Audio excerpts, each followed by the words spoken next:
What's up, guys? Welcome to the Full Feature Podcast. Hello. This week we are talking about Star Wars, and it is a milestone podcast for it. But first of all, okay, I'm Tiernan. I'm here with Jack. I'm Jack. And Ian. Thank you. But anyway, getting into this week's podcast, this is a passionate subject for us. We are all massive Star Wars fans. Massive. Like, I can say personally that the prequels were probably my segue into actual good film when I was a children. Wow. Like, when I was like 6 or 7, it got me into the original trilogy, and like the original trilogy along with like Indiana Jones films and like Jaws and just all the old like Spielberg and his prime films are actually good films, you know. So the prequels were kind of a segue into that for me when I was a child. It was Clone Wars. Saw the second half on RT's Big Movie. One of the first movies I remember seeing on TV, and then the week after.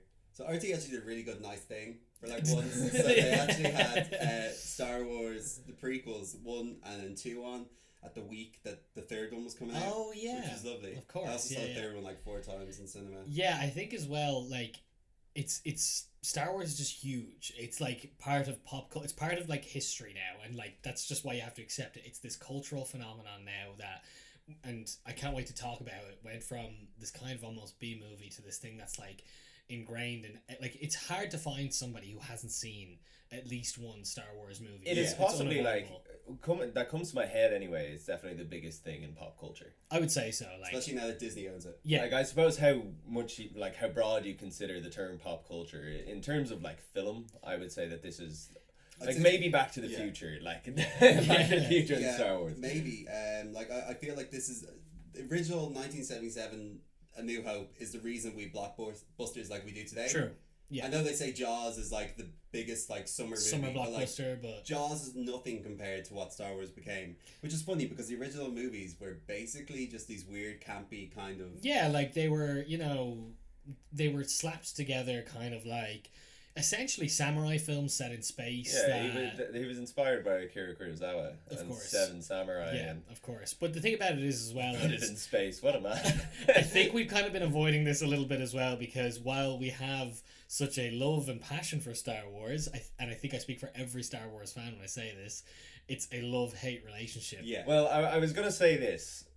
You can disagree with this format, but I think the format that I would like to pursue this week is I would like to talk about each trilogy in like the original order that they came out, of course, and the order you're supposed to watch it in. But I would also like to say good things about the trilogy before the bad things. Yeah, I think that's probably That's fair, fair. because judging, if you've listened to any of our past podcasts that weren't even Star Wars related in the We shit slightest, on this Yeah, we shit on it a lot, so I'd like to 24/7. I'd like to use this as more of kind of a positive podcast because Yeah, we do absolutely. clearly love it, you know. Even the episodes we hate, we do There's love. still great things about the like even the newest Star Wars. There's Yeah. some great things about that. And the Mandalorian's coming out in like a week or 2 weeks, I think. It yeah, is, back from- on season from 2 is going to be tomorrow. back on Disney Plus. So it's a good time to talk about it now. It's a good time to get, and our 30th podcast, a milestone podcast. And the first one we're filming, why not? Yeah, may as So- well talk about it. It's Yeah. been bubbling Yeah. at the service. So let's get into it, okay? Let's talk about the original trilogy that kicked it all off, really. 1977, A New Hope comes out. It's actually, another thing that we should note is the original trilogy is episode 4, 5, and 6. Then the prequel trilogy came out when we were kids, 1, 2, and 3. And then in the last few years, we now know the sequel trilogy, so to speak, which is The Disney The trilogy. the Disney yeah, trilogy yeah. 7, 8, and 9. A New Hope comes out. It was not meant to be called Star Wars 4. It was just called Star Wars. Star Wars, yeah. But then Empire. and then Empire was called Episode Episode 5. But A New Hope comes out. I actually, a really good story about this is, so essentially George Lucas and Steven Spielberg actually were known for working on these at the time. George Lucas was quite an accomplished director. He had directed things like American Graffiti. And I actually was, when I was, if you ask anybody about their opinion on George Lucas now, it tends to be quite negative. Rightfully so, I think. But he was an accomplished director before the Star Wars trilogy. He had made a science fiction movie called THX, Yeah.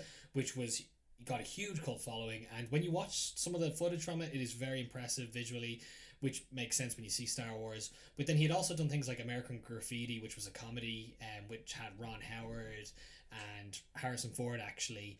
And I remember watching a documentary about him at the time, and he was a film student. I think it was in LA, and he was friends with Francis Ford Coppola at the time, and he wanted to try and build up his repertoire with filmmaking and stuff. And after he'd made THX, it had gotten mixed reviews and stuff, but a lot of people thought it was great. And Francis Ford Coppola said, if you really want to challenge yourself, make a comedy movie, because if you can make a comedy movie, you can make any movie. And he made American Graffiti, and it was a massive hit. Yeah. So then he decides to go back to science fiction. He writes A New Hope, and Steven Spielberg was attached to A New Hope and stuff as well. He was the only... No, what Spielberg was the only supporter. Essentially, yeah. Lucas brought this to the Directors Guild, and they were like, this is tripe. Yeah. Like, you can't make this. And, this is awful. Essentially, I'm just going to tell the story before to get the mood of Star Wars. They made this whole movie, and Lucas was extremely nervous about how it was going to go down, and it was premiering in Los Angeles. And he was so nervous about it, he couldn't even be there on the day. And he got a phone call from his agent, and they were like, there is people queuing up to see this film. It was like rakes and rakes of people, and he just couldn't believe it. And within a few weeks, Star Wars had solidified itself in like it was a cultural phenomenon from that moment on. So let's talk about A New Hope. I have a great story about New Hope. So when we were coming back from Star Wars on the train in town, this is number I was actually going to bring this up as well. So we ran into our friend Izzy's dad. Shout out to Izzy as well. And we were like, oh, we've just gone to see like the newest Star Wars and like the latest trilogy. And he was saying, wow, I remember in 1977, I went to go see Star Wars. Then I came out of the theater, looked up at the sky, and just went, "Fuck me! There's no way that we're like alone in this planet." That's amazing. Because like people forget how much of a pioneer George Lucas was. How like the idea of this expanded universe and just how far you could take it hadn't even been like close to what George Lucas accomplished with The New Hope. Hasn't even been like talked about at this stage. No. Maybe in like graphic novels, and maybe like obviously there was Lord of the Rings or whatever, like. But nothing put on screen. And when you go back and you look at this movie looks fucking great. It looks It incredible. is absolutely incredible. Maybe that's because George Lucas is still touching it up to this day. But no. We'll get onto that in a minute. Again, we're staying away from the negative stuff in a minute. But as well, what this film has, and I don't know how film moved away from this, because Indiana Jones has this, E.T. has this, all these films have this. Not only is this like this incredible like sci-fi phenomenon and this huge universe, it is also such like a grounded, fun but not childish story. It's a swashbuckling adventure about a fish out of water. It's very bread and butter. Yeah. But it as you say, it's transcends that. It's essentially it's an epic movie. I would say it builds the world in about 5-10 minutes. Like imagine watching this like in 1977, seeing like a spaceship come down, seeing like a 6'3" fucking Darth Vader strangling people and like using a lightsaber and all this crazy shit. I mean, that opening scene alone, where you have Princess Leia in the little escape ship, and then seconds into the shot, it's set in space, and it throws you right into it, and it's being tailed by this absolutely gargantuan ship, and immediately you're like, oh my god, I'm into this. You're just like, this is going to be the fucking best. The best thing. And it has you from there. Like, there's no getting away from it. Like, and it's mental to think. Like, I was watching all of the main characters like audition tapes today in preparation for it. Just how nostalgic it gets. Like, just seeing how young Mark Hamill was and Carrie Fisher, and just rip Carrie Fisher, by the way, but like just how like amazing they were, like off the rip, and how there was so much like chemistry between all of them. And it's so weird to think that like Harrison Ford like didn't have this role off the rip. No. Like, I was looking into it, there's audition tapes of Kurt Russell doing this, Jack Nicholson was up for the role, Christopher Walken was up for the role. Burt Reynolds. You gotta destroy the Death Star.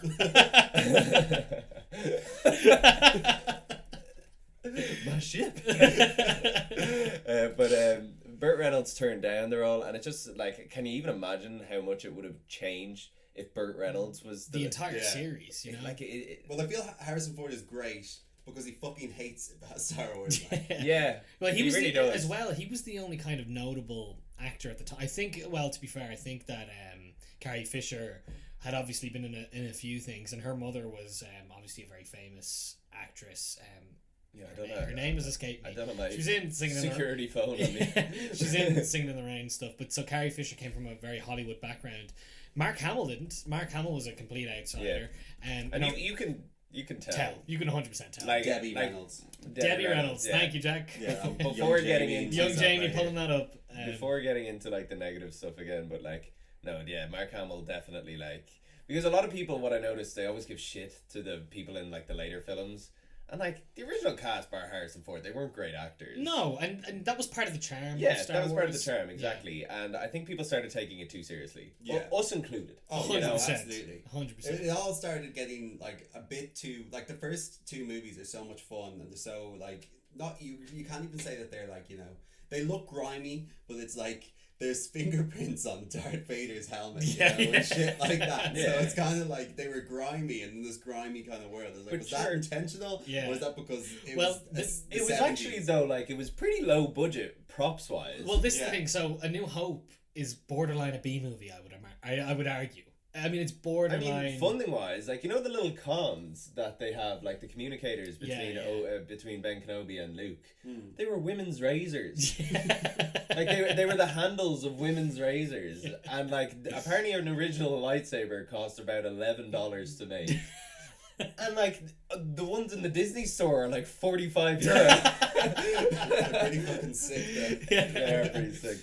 But yeah, another thing that was really interesting about A New Hope was as well is it has Alec Guinness in it who plays Obi-Wan Kenobi, and like I watched him talk about this and he's like, I had no idea what was fucking going on. he literally like. didn't. Do you mean you can watch him on? I think it's the Dick Cavett show, and they kind of said, you know, look, you were like a thespian. How did you end up in Star Wars? And he always used to give it a bit of shit, and he used to always slag it, like, and he always made out, I'm above this. But to be fair, he kind of talked about it after and was like, I kind of was reading it and I saw Luke Skywalker and then I kind of went, ugh. And then he goes, but then I read about Darth Vader and he kind of got me. He goes, the one thing I said about it was I kept turning the page. He goes, I didn't close the script and say, get that fucking thing away from me. So he always begrudgingly was part of Star Wars, but I think he did have a little bit of a soft spot for it. Yeah. And that was all part of the charm. And I think George Lucas had that charm. He was clearly a nerdy guy back in the 70s, and everyone seemed to like him on set and stuff in the first one. It's worth noting, though, that he only directed A New Hope in the original trilogy. In the original trilogy, And then once it was so popular, a bunch of producers came in and were like, no, we're going to hand this over to, like, competent directors. Well, here's like the overall kind of fan argument is there was a producer on A New Hope who was like a massive part of it called Gary Kurtz.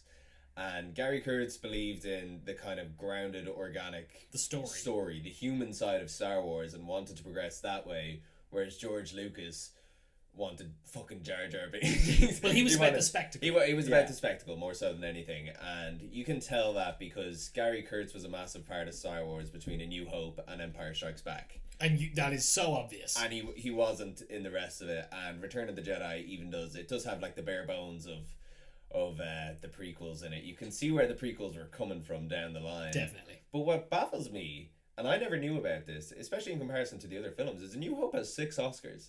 Holy shit. 6. That's fucking mental. Empire has 1. That is amazing. And Return of the Jedi has none. I think Empire, like, I know we're going to rank them at the end of this. I think Empire is leagues ahead of A New Hope, even though It's kind of universally known as everyone's favorite. As everyone's favorite. No, yeah. it is the best movie. It is the best one. But of course, I can see you have John Williams up. John Williams got an Oscar. Music in this entire saga. And I would argue, without John Williams' score, I think these movies would nowhere be near the same. I mean, that even the prequels. You ever like just watch scenes for the prequels? You're like, the music is popping. incredible. Yeah. It's It's absolutely popping up and stunning. nothing's happening. And like, It's absolutely gorgeous, yeah. But the weird thing is that like we always talk about the Oscars and we always negatively talk about the Oscars, rightly so. I fucking hate the Oscars. yeah. But it's mad to think that like such a sci-fi kind of didn't really take itself seriously film got 6 full Oscars. Like that's Yeah, crazy. and I think the thing about Star Wars was And everyone got one except George Lucas. fucking good. I think the thing about Star Wars as well was science fiction was always in a funny place before Star Wars, because the biggest, I would argue, cultural science fiction thing was Star Trek before that, and that was just a cheapy CBS show. Yeah. But that had a huge dedicated fan base with lore Trekkies, behind it. Trekkies, you know. There's always But- a fucking war between them and Star Wars Yeah, fans. but, like. and I argue it still rages on today a little bit. Yeah. But what Star Wars was, while you had your intense nerds to it, I think it opened it to a much more mainstream audience as well, because it was a more accessible story, and it was more in a sense of an adventure than Star Trek. And it was really suitable for kids. Yeah. And adults. And It adults. hit all the bases. Yeah. Like I mean, everyone it's who a first saw the universal trilogy. film. Yeah. But it completely splits everyone because, like, say the kids that were watching A New Hope and the adults that were watching A New Hope were lost when it came to Return of the Jedi. Yeah. I like How I Met Your Mother makes a joke. It's like the Ewok rule is how old you can tell someone is. Someone is like, whether or not they like Ewoks or if they don't like Ewoks. Ewoks. Exactly. You know? Yeah. And it's a little, we can kind of argue that back about the prequels because we speak fondly of the prequels, even though we are aware of their flaws. I'm gonna say now, this is for the people watching or the people listening. You can tune out now because I prefer the prequels. Oh my to god! the older films. Holy crap! Well, you prefer the prequels to like The original trilogy. I have a serious affinity for the prequels. I absolutely adore them. Like I realize that they are worse films. I won't argue that for a second. They are worse films. As long as you're admitting you're Accepting right. which film are you going to turn on? Like, or are you more likely to turn on? Are you going to turn on Empire or are you going to turn on Revenge of the Sith? I mean, probably Empire. Really? Revenge of the Sith Revenge of the Sith. so fun and emotional. I love Revenge of the Sith. Empire is like what I would say would be the best. Yeah. But Return of the like the third in the prequel trilogy is just like it's you can stick it on whatever. It's a bit Or like, Attack of the Clones. Attack of the Clones is just enjoyment. Attack of the Clones doesn't do it for me. I think it has the worst like. It's definitely the worst movie. I just hate the way The that worst Yoda plot is like line. some sort of fucking general. That just ruined Yoda for me. Yoda's supposed to be a wise old man. He's supposed to be a Jedi. Yeah, but I liked it as a kid, you know? Yeah, I know. Yeah, and it's this is cool. the But this is the you Star were sold Wars the Lego one. set, okay? Like that's what you were sold. Yeah, but at the same time, like, everything is an action figure. Like, now we're getting into the criticism. Like, the older films, like Boba Fett, the Ewoks, and They were action Palpatine, figures. none of them were named. Mm. They all got their names and they all got their characters fleshed out because they needed to be sold in shops. Oh, that's Like, true. Yeah. Han Solo was originally meant to die. Yeah. And Harrison Ford didn't want to do more films. That's why he was frozen in carbonite. Yeah. But George Lucas was like, well, I'm not killing him because then I can't sell more Some action more figures. fucking yeah. He did ruin them in the Yeah, third movie, yeah, to be honest. Well, Yeah. so let's get back onto the original trilogy because there is people out there, and I think people who grew up with the original trilogy who literally only consider them.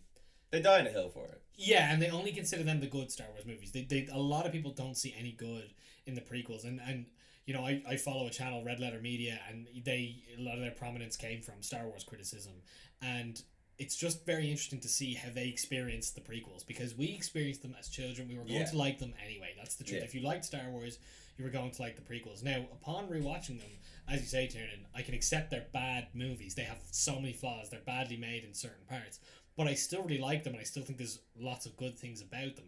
There is tons of people out there who look at the prequels with such hate. I think I'll say this now going into it that one of my friends has a little brother and he watched Rise of Skywalker with his little brother. I absolutely detested the last trilogy. Disney, I don't think I'll ever come around with that. I think they have very little redeeming qualities, almost none. But the little brother loved it. So there you go. I mean, this is the problem. In 20 years' time, he might still defend that film. You know what I mean? Yeah. And I wonder, is that the same case? Is that what Star Wars is kind of doomed to? Because if we're talking about the original trilogy, they are a very simple story, and each film hits all the perfect points. You know what I mean? So you've got A New Hope. You know, it sets it up where Luke Skywalker Great world building. He's a nobody living on this like it's equivalent to a desert. He gets swept up to save this princess. Along the way, he meets like a grimy, swashbuckling kind of smuggler guy. He's also with the wise old man. Then he finds out that he has the Force and he's part of this bloodline that was a powerful, you know. He has the Force essentially. You get everything in it. You know, they destroy the Death Star. You know, it's essentially a MacGuffin, but you know, it's this big world destroyer spaceship. The plans are like the biggest MacGuffin. Yeah, and it's perfect and it fits perfectly. And then the second one picks up. You know, they're part of this rebellion now. It gives you a little bit of a low point. The second one, everyone talks about the second one because it has a bit of a sad ending. Yeah. And the twist. The twist is so underrated. Yeah. Because it's talked about so much in pop culture where it's like The Simpsons, Family Guy. It's been everything's parodied. done it. Everything's done it Yeah, a you don't million know times. And it like back in when this came out, it was literally like what the fuck. Can you imagine being in the cinema in the 1980s? Yeah. You know that George Lucas went to a child psychologist, and the child psychologist advised him to have Yoda in Return of the Jedi confirm that Darth Vader was in fact Luke's father. No because way. He theorized that audience would just blatantly not accept it They were literally just unless it was told to them by a trusting Yeah. character. So Yoda, like... which I think is crazy. That's amazing. Like, That is amazing. And that's another thing. So, like, you know, you look at how they went about The Empire Strikes Back. Everything was so... I don't want to say, like, calculated, because I think that they tried to calculate the Disney franchise so much and it was fucking disaster. Whereas... But it was so calculated because... calculated. Sorry, as in, like, they over-calculated. It was like, we can do this, we can follow all these things, and then it became a mess. Whereas I think the original trilogy, you have your fish out of water story at the start, your team building. I always say this, that it was George Lucas wrote a core story, Yeah. and different directors took it on. Yeah. Well, that's partially true, because when A New Hope came out, the original draft for Empire is completely different, and there's a novelization of Empire before it came out, and it's not called Empire Strikes Back, but it's essentially a sequel to A New Hope. That came, because another thing that should be acknowledged about the original trilogy was these movies came out years apart. Like 77 was when A New Hope. A New Hope Yeah, comes then out. 80, and then I think 83 or 81 or 84. 83. You know, that's quite a big gap for Big those gap. movies to be made. Because it Instead- was year. yeah, yeah. When you look at the Disney ones, it's like they churn them out. There's Yeah. a Star Wars every year. You know what I mean? Yeah. And so there was definitely more thought and effort that went into it, and there was probably script tweaks and stuff and all. Whereas you got the impression that wasn't the case with the prequel franchise whatsoever. Well, with the prequels, what I would say, and this is my argument as well, is that George Lucas had an amazing core story throughout the three films, but he just directed them awfully, and every like tributary character was awful. Yeah, I think the thing is about George Lucas was as well is he's not the best writer. That's the truth. I don't think he is. And there's I mean, when you watch... But I think Palpatine's rise to power is incredible. No, and look, we'll get into that stuff. But when we're like I talking will about say, it. I actually think that the core story of the prequels is far more intelligent than the original. Oh, it's intelligent, but it's also like, But it's flawed. not Star Wars. Yeah. No, what it was is it's too broad. And he didn't have someone to rein him in and say, all right, come on, like, Yeah, you he need surrounds to himself with- focus. yeah. He's writing this Yeah. massive sprawling story, and there's a reason that there's a animated series in between the second and the third to movie. fill in the gaps. To fill in the gaps. Like Yeah. the most annoying thing about the third movie is it's like Palpatine's been abducted and it's like off screen. I mean Yeah. that opening scene's amazing anyway. I think that's how the crawl starts. It Yeah, literally it says is. It literally Palpatine yeah. has been abducted. Yeah. And the second movie ends on such a dud. Like the Clone Wars is a bit like it ends. I'm pretty sure like Obi-Wan's at the wedding of Of Anakin. Padme and Yeah. Anakin. And Anakin's got a robot arm. It's like, crap. And Chris is the wrong actor. but look, we'll get into that. We will Yeah. get into that to try and Get keep some on track, flow, yeah. yeah. But I think the third movie is always the one in all of the trilogies, the one that kind of misses out, and well, except for the prequels, but like I don't know. like Return of the Jedi. Yeah, Return of the Jedi is good, but then also has like the Christmas special. The Ewoks don't vibe with that at all.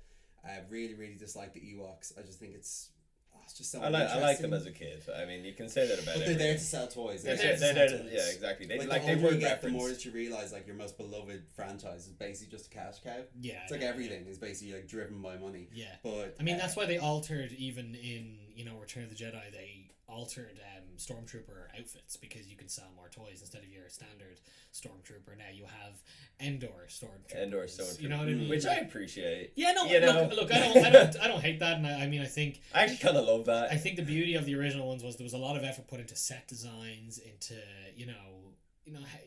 character designs and costumes, and they were all practical effects. I mean, Yeah. one of the best things that came out of Star Wars was the company Industrial Light and Magic, which was set up by George Lucas, and they were essentially tasked with doing all the VFX for Star Wars. And when you watch how they make they them, look amazing. I mean, it was literally just taking Yeah, miniature. miniatures like this, attaching a little firework onto them, blowing them up and filming them. And when you watch that chase in A New Hope, the Death Star chase, and they're getting shot down, it's still as exciting as any massive battle dressed up with VFX that we have now. I mean, don't get me wrong, we're talking about Revenge of the Sith, that opening scene I think is spectacular, and I loved it. But another thing was, they weren't, these films were made back in the 70s and the 80s and the 90s. They weren't afraid to stormtroopers aren't clones. They're guys, Yeah. soldiers. They weren't afraid to kill stormtroopers and be like, they're just the bad guys and they fucking die. Mm. This was the issue with the prequels, because it was like when they took the approach with the prequels, it was like, these are kids movies, and it was like, no, absolutely. it's clones and robots. They do chop off Jango Fett's head. That's true. It's still very kind of like PG. Yeah. Like Han Solo in the original, well, like A New Hope. The humor's a lot. The humor's a lot older. Yeah. It's a lot quippier. Revenge of the Sith. Like he's a bad guy. Like he shoots that guy first. I don't care how many Greedo, fucking. yeah. I don't care how many times that George Lucas has edited it. snaps his neck to make him fucking move. Like I watched the video on it today. And He I was like, literally he snaps his fucking knows, neck like, trying yeah, to get him yeah. to move. Like that's pointless. It's not. He's trying to remake Star Wars in like his perfect vision when like everyone was just saying it's fine. Yeah. It was a movie made back in like the late 70s. Like have you ever watched A New Hope where they like superimpose Jabba the Hutt? Yeah. In Yeah. the, It in looks the so scene much in the- worse. Yeah. It's So much awful worse. and it's so out of place. Well, and I don't actually, know- a funny thing about that is they shot that scene obviously back in 77, but they actually had cast an actual Slug. it was a real George slug. Lucas actually genetically engineered a slug. No, it was they got a human actor to play him. He's a Scottish guy. He's got a full costume and all, and he's walking around talking to Han, and he says all the lines that Jabba says translated in English. So they shot the scene, and then they decided, no, we'll make him an alien after. They cut the scene. Now they decided to put the scene back in, and we'll get into this as issue is the problem with a lot of people have with Star Wars is George Lucas going back and putting his mucky prequel fingers all over the original franchise, because and all over the prequels. yeah, and a lot of the argument is once you put a movie out there, it's no longer yours. It's the audience's. I fully agree. Yeah. Like, but at Well, the same time, I think people would have been happy if he went back and edited them, and you can get the edited versions, but you can also get the original versions. version. Yeah. It's near It's impossible to get the original versions. anything like it was in 1977. Yeah, It's because there impossible. wasn't DVDs. You had like, VHS. you can't find the Luke and Leia proper kiss. Yeah. And I went looking. You can watch the Star Wars Christmas special though, which is the oddest piece of Christmas thing ever. Yeah, We will be doing it for Christmas. We will be doing a it full for episode Christmas, of but it. it is just like if you have, I don't know, I think it's like not even. I think it's like 60 minutes long, maybe 50 or 60 minutes. Yeah, It's just weird. It's just bizarre. It's just so weird. It centers around the Wookiees, which I also kind of dislike. But like to get into George Lucas a bit more, like he was a bit of a dictator over the whole franchise, and of course it was his, and I mean that's cool and all, but like how did he just not have a group of people around him being like, you cannot do this, like you are not getting funded for this. But like I love the stories where the guy who's playing Darth Vader, I don't have his name, it's something Prowse. It's Is it Because Earl? It's not Earl. No, I know that. I know exactly what you're talking about. James Earl Jones. Is that he did No, the voice? James Earl Jones did the voice. But it's something Prowse. What's the? Uh, It was the guy who was in the body. David Prowse. Yeah, David David Prowse. So He was an they he was wanted an English guy. they wanted a white guy in at the body. No, but they they- wanted a black voice. No, they wanted a tall guy, not a white guy. But when they took off the head, he was like obviously because Luke Skywalker. Well, I is suppose, yeah. white, I but they mean, wanted a black guy's voice. Yeah, they wanted a black guy's voice. But anyway, that's aside from the point. Anyway, David Prowse leaked that Darth Vader was Luke's thing, but he let him play him for the next two movies, and at the very last minute in Return of the Jedi, when the mask comes off Vader, replace the actor. No way. Oh, he definitely did that to spite. That He is did, yeah, brilliant. and like your man David Prowse actually ended up in like an anti-Lucas documentary. No And way. Lucas blacklisted him, like said he'll never have anything to do with Star Wars ever again. That is insane. It is, yeah. And you know as well, I guess like, he really was the villain. but he's like so controversial because like the Directors Guild, like he left the Directors Guild, and Steven Spielberg was originally meant to direct Return of the Jedi, Return of the Jedi, yeah. and he wasn't allowed because he was a unionized director, you know, yeah, which exactly, is yeah. awful. Like George, I why know. couldn't you just? And, you know who else was meant to direct Return of the Jedi? David Lynch was approached to do Oh Return of the Jesus! Jedi. Thank fuck. Yeah, David and Lynch you didn't should. get it. There's if any of you guys can look this up at home, if you're watching or listening, look up David Lynch talking about Star Wars. There's a little clip of him in an interview, and it's the funniest fucking thing ever. Because you know, like David Lynch is just so dry. Yeah. Like what he's like going. He's like, I had this meeting with George Lucas and he was telling me about Wookiees and Ewoks and I was getting a headache and I was like, what is that crap? Like he literally, it was because he had done Dune, so it was like, oh, he can do a sci-fi movie. But like David Lynch, God knows what he would have done. He Like Jabba's palace scene would have been disgusting. would have been so much sex. Just don't need that much Star Wars. But so, you know, if we talk about the original trilogy, I think the reason we're talking about it so much is because they're, you know, it's very, people listening, the odds are you will have seen these films. I mean, I can't imagine anyone listening to this. And you can't really be too mad at anything that you don't like about these films because they've done so much for film in general. Exactly. So much for Star Wars. They are brilliant films. And there is no, like, this was the start of, like, fandom. This was the start of, like, you know, this was the start of people lining up at midnight to watch movies. This was like when a trailer for a Star Wars movie came out. Dressing up. People would record it on their, like, oh, they're going to show a Star Wars ad tonight on the fucking Super Bowl. I need to record that. The 80s must have been lit. Insane. It must Copious have been amounts of cocaine. I would have loved. No, that's the other side of it. One side is like America's plagued with cocaine. The other side is like, but it's also plagued by like Ghostbusters and Star Wars and memorabilia. But anyway, I think that there's a lot of positive things that like can be said about the original. Not a lot of negative. So let's get into the prequels. The prequels, yeah. I think that the prequels were almost salvaged by meme culture. I think the meme culture did this a lot of favors. And that means there's, you know, I think the fact that something gets memed a lot means there's actually a lot of love behind it. I think it's a good indication. Oh, well, yeah. I mean, like, even like, these aren't the droids you're looking for. Yeah. One of the earliest scenes in Star Wars. Yeah. Like one of the biggest memes ever. Yeah, and like even with the prequels, while they have their flaws, I think we should talk about how batshit crazy everybody went when the prequels came out. And there's a really good documentary called The People versus George Lucas, and it really captures the anger when those films came out and how also horrible the Star Wars fan base is, which I still think it is today. Yeah. I mean, including us. It's but I don't publicly like go after John Boyega on Twitter. Exactly. Like we do go after them on a podcast. But like, I mean, I think there's a difference between valid criticism of movies to people who genuinely hated everybody who's involved with them, and you know, a huge argument is it's your fault for getting so attached to these films.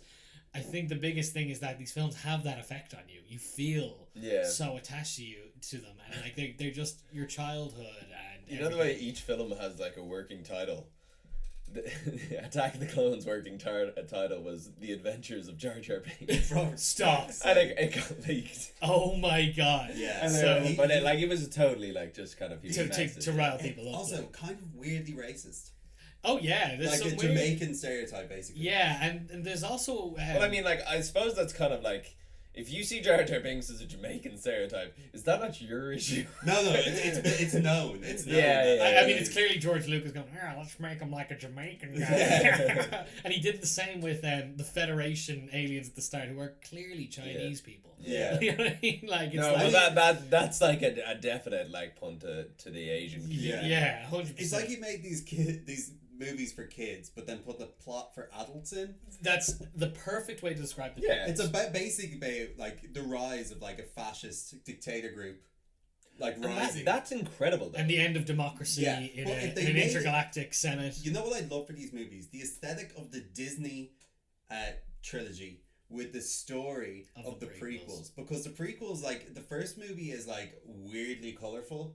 Yeah. It's also extremely boring. Yeah. Like you come into a Star Wars film, you're expecting like let's look at even the first of the Disney prequel and like the first of the original trilogy. Like you're still having like a fun time, you know, like there's lots of action, lots of adventure. This one, there's like a really good lightsaber battle at the end, which I feel is... It's why you watch it. It's why you watch it for the very end. But like the character, there's no real main character in the first There's no main one. character. This is the issue. And it's like who is, you know, like there's Qui-Gon Jinn, but like he's not really, like there's no relationship between him and Obi-Wan, I don't feel whatsoever. Also, what's the story with the way they talk? Because no other fucking universe has like the way that they talk in this movie. Yeah, and like I think the weird thing about the prequels was you compare this to A New Hope, and and the opening scene is them getting, this, as I said, this starbase getting chased, and then even Empire, the opening scene is Hoth, and like immediately you're sucked in, and like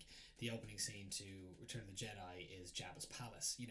The opening scene to the Phantom Menace, which also, what the fuck does that title mean? The Phantom Menace, like it's.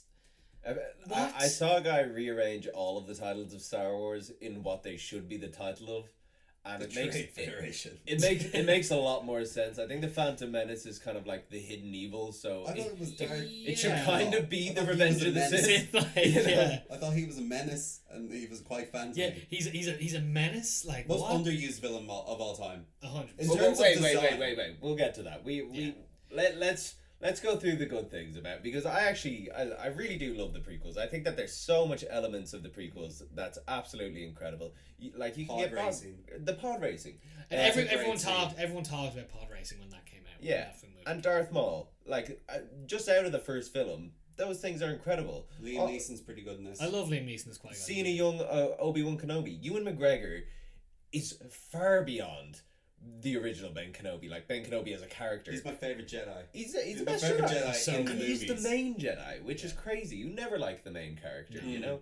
and He's got a sick lightsaber as well. He Brilliant. has a Where the fuck sweet- did that come from? and as it progresses, I know you were saying that they're a lot more childish, but Anakin commits genocide in 2 of these films. He goes into a Tusken Raider village and kills not only the men but the women and the children. Padme is also like maybe 20 years older than him. Yeah, like that's the funny thing in the first one. Like Padme is Pretty played chill. by- Why didn't they just get Hayden Christensen? Like, I'm sure he was like 2001. This came out. When did the next one come out? I feel like the Clone Wars is like lost in time. There was- Someone there- tell me there was that a- came out like 2000X. I believe them. What year did Attack of the Clones come out? Was it 2000? I don't have my phone on me. I think Revenge of the Sith came out in 2004 or 5. I think around that time, and then Attack of the Clones 2002. 2002. 2002. Wow. Wow, they fucking churned these out. But like I Yeah. said before this, like the first A New Hope had a lot of like rewrites and like Let's lot of change things. like reshooting. This had nothing. No. So it was literally like it was just released. Yeah, and I think it's pretty obvious that George Lucas had the 3 movies mapped out for the prequels compared to the original trilogy, because I think they were a lot more mapped out. he made much more changes between what during the filmmaking process. He went back and changed things. Like and- Phantom Menace was actually I saw Samuel L. Jackson talking about it today. Apparently there was actually 4 reshoots for Attack of the Clones, but I don't think that's unheard of on like an incredibly big blockbuster. Yeah, no, like it's, Attack of there's the going Clones. to be reshoots, but And he re-released Phantom Menace, which brought it up for him. I think it was at like about 600 million in the box office. But it brought it up to No, I fixed it brought it up to around 1 billion on its second release. So that does kind of show like the fan base of this. But I do think you're right. I think that it was a lot more meticulous. I think that the original Star Wars trilogy is a lot more of a standard story, and it works for it a lot better. But I think that if you're looking at the original prequels, if you're looking at it from a story sense, it's extremely meticulous, and it's a political coming to power. And Yeah. Palpatine's an incredibly impressive character until the end. Yeah. When he starts growling. If you had amazing writers for this story, if Lucas was the guy who was like, I want these plot points, and then he had a lot of yes men with him. So these plot points, the studio was like, right, we'll do this, and we'll get you the best writers in Hollywood, and we'll make it fucking class. And you have McGregor playing Obi-Wan, and he'll be fucking class. He And was then amazing. we'll have Hayden Christensen, and he'll be okay, I suppose. But he'll be as okay as Mark yeah. Hamill with good writing, you know. Yeah. And then we'll have all these cool like you can have all the cool stormtroopers that aren't stormtroopers, and you can have like all the droids and stuff. We can all do that, but it's also going to be this amazing like political thriller. But he shot too far for what he can do in terms of like he Star wants Wars to run everything. Yeah. And it feels like he But just that's what I mean. refused to. I don't actually think it's down to his individual writing. I think it's that there was no one around him to say, like, What there the was fuck? no Gary Kurtz from the Yeah. original films to say, look, like, you gotta bring it down, like, Jar Jar Binks is a ridiculous character. Like, he was basically the replacement for Chewbacca. Chewbacca, yeah. And like, there was no way that was ever going to be the case. No, Like, and like another thing about it was as well is like when you look at like I know you're saying Lucas's writing. I think Lucas isn't bad at stories. I think that's where his thing exactly, is. yeah. But when it comes to there's a lot more that goes into a screenplay than just the story, and you can see that in A New Hope. There's some really cheesy lines in it, like Princess Leia kind of changes her accents to kind of semi-British to American. There's a bit like the perfect part is when Peter Cushing, who played what was his name again, Grand Moff Tarkin, and he's this like imperial villain, and like Leia walks in, she's like, oh, I recognize your foul stench. Like, that's real Lucas stuff, and that kind of was phased out in the later films. The dialogue in the prequels is so clunky and so all over the place. It is and it's a clunky movie. When you're a kid, you don't notice that. Yeah. And look, it's not something I get hung up on, but it does make you, when you watch them again, these older, you can't help kind of go. Well, like, the action's also pretty poor. Well, you know what? This goes back to Lucas's. I think that the action's far better than the original. Well, it goes back to Lucas's reliance on CGI. Well, here's. I don't think it's that bad in these movies. The CGI is good. Here's a fact for you: the only scene in Phantom Menace without special effects in it in the entire film is one single shot where there's gas coming out of the vent in the first scene of Phantom Menace. Yeah. And it is a microsecond of a shot, and the rest all have special effects in it. Yeah. So that just shows how much of a U-turn he took from his practical effects. Yeah. But at the same time, that's an era thing. Yeah, no. Every movie in like the early 2000s. Yeah, and like look, the CGI holds up in these films. Like, there is tons of early 2000s sci-fi movies that had look terrible. Yeah. Like, your Van Helsings and stuff like that. Van Helsing is such a weird They fucking look movie. terrible. But the CGI in he put effort into these things. You see, the one thing I can't say about George Lucas is that he's lazy. He's not lazy. He cares about the franchise. The problem is, he just went overboard with the prequels, and you can actually watch behind the scenes footage before the first one was released, The Phantom Menace, and it's in the DVD features, and you can actually see there's a moment where they're watching the final cut essentially, and George literally goes, I think I might have gone a bit too far in a few places. No, he goes a bit. I think I put in a bit too much Jar Jar. Yeah. No, but then there's parts in that where he's like, Jar Jar is the key to this whole thing. You're like, what? Dark Jar Jar. Like, that is like a fan theory. That's a fleshed out comic, I think, isn't it? Jar Jar. Yeah, no, there's so many different Star Wars comics that are now not canon because Disney bought them all and said, all these great stories that you have actually didn't happen. There is an alternate Star Wars universe in a comic book that came out directly after the original trilogy. This is just a fun fact where Leia ends up. Luke dies on. Luke dies Endor? on Endor before Han can get to him, and basically Leia gets captured and she ends up killing Darth Vader, and then she ends up becoming a Sith. A Sith, yeah, and then like Han Solo's to take her down. The original trilogy was supposed to end with Luke picking up Vader's helmet after killing him, putting it on, and saying, "Now I am Vader." Which, imagine if that was the original. Well, I mean, we wouldn't be talking about it. So sorry, that's another thing. I mean, the original trilogy, for its few flaws, I would say, not even many flaws, it's so perfectly packaged. Yeah, it's a lovely little package. It just ends so perfectly, and it wraps. Well, it is. It's It's bow tied, Yeah.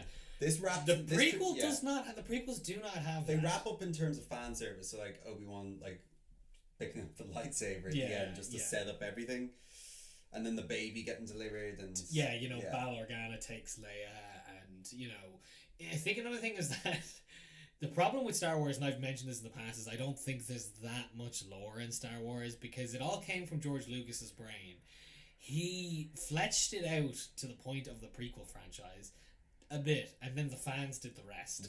It's not like a novel. And I think, sometimes when you hear about, when you read some of the fandom, it is like, why the hell would you write this? Yeah, why does that exist? Why does that exist? Talking about the fucking colour of it, like a starship trooper. Like, according to fandom, Star Wars, Darth Vader's costume, every one of those buttons does something. No, it was a cheapy thing that they slapped together in the 70s. It's got fingerprints on it everywhere. You know what I mean? Like, it's not that deep. And the problem is with the prequels is it made it deep. It's so deep. And it allowed fans run with it. It allowed fans run with it. And it was like different variations of everything. Yeah. And one of the great things that they have in the original trilogy is the design. They were so fucking lucky with the design. This is a great design. It looks fantastic. It looks fantastic up to this day. Can you It's think of a iconic. single ship that is in the prequels? Maybe Star Trek. No, Maybe. but I'm even talking within Star Wars. So say the within the the prequel franchise. prequels. Any ships that stick out in your mind? I like the yellow fighter things. No. Oh yeah, I like that. Yeah, but The still. Naboo. Did you like them? I don't know. I had this I thought they game, were I had very the Star CG Wars for game me. where it was like a little like Naboo kind of Yeah, thing. yeah, Naboo yeah. TIE fighter or something. Well, that's another thing. I liked the world building in terms pod of races. like the actual planets in the prequels were cool. I mean, because they were allowed to do a lot more. You had Coruscant, which is like a city, entire Yeah. planet that's a city. You have Naboo, which is like, you know, it's beautiful lakes and kind of like a lot of majesty to it. They go Yeah, back. that's a villa in Italy. Yeah, It's gorgeous. Yeah. You know what I mean? Fucking unbelievable. They go back to Tatooine, you know, this horrible desert planet. You've got one of my favorite planets was Kamino in Attack of the Clones. Yeah, it's just brilliant. raining all the time. I yeah. love that. I absolutely love that. And like even the battle on Geonosis, all like these different things. I don't know where yous are going with the fact that like yous don't rather it expanded. Well, Like, I even think that, like the Clone Wars series, the animated series, yeah. fucking incredible. No, I mean the it's relationship. good. Yeah, I know, but It's the set the relationship, precedent, though. the relationship between Anakin and Obi-Wan is why I love Star Wars. Between both Attack of the Clones and Revenge of the Sith, Yeah. because look, like Luke and Han have a great relationship. Like Leia and Han have a great relationship. I love the chemistry they all had, but I still don't think anyone holds a patch to fucking Ewan and Hayden. Like, and it's not from their actual relationship on screen; it's from their characters' relationship in general. Well, this is the problem because, you know, my biggest problem with, and this is where I'm actually going to pick out on the filmmaking problems. You look at, you know, the cast Hayden Christensen as Anakin. He's an older Anakin in the second one. You know, fucking big spoiler, Anakin Skywalker is Darth Vader, and that's what the original prequels were always intention. It was about to see how Anakin goes from the Force to the dark side. And you know, look, I don't think it does it that badly, but they do weird things because you're told in it.